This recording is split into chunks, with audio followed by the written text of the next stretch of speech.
Welcome to our channel. Today we how to backup Trello attachments using Butler automation. Easy tutorial step by step clearly. To backup Trello attachments using Butler automation, start by opening your Trello board. Locate the Butler option in the menu on the right side of your screen. Click on the Butler icon to open the automation menu. Next, select the Rules tab within the Butler interface. Click on the Create Rule button to start building your automation.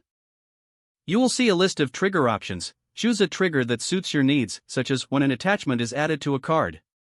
Next, select the option to create a new card in a designated backup list. Customize the card title to include details like the original card name and the attachment name. Add a description to the new card with a link to the original attachment. You can also assign this card to a specific team member if needed. Once you have set up your actions, review the entire rule for any adjustments. Save your rule by clicking the Save button at the bottom of the screen.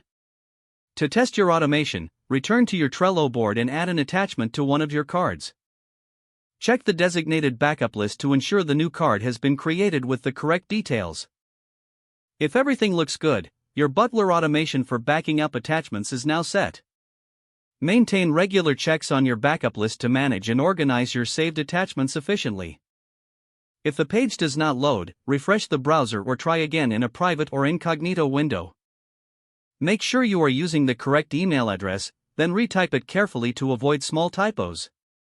If your password is not accepted, use the reset option and create a new strong password you can remember. Check your spam folder for verification or security emails, then complete any requested confirmation steps. Enable two-factor authentication if available to improve account security and reduce unauthorized access risk. After signing in, review your profile details so your contact information and settings are accurate and current. If you see an error message, note it down and try again after restarting your device and internet connection.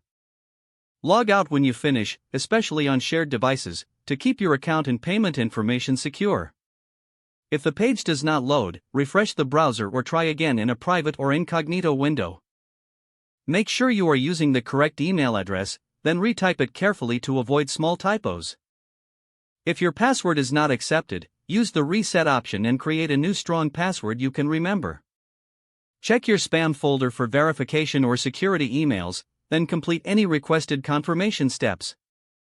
Don't forget to like this video and subscribe to our channel for more step-by-step tech guides.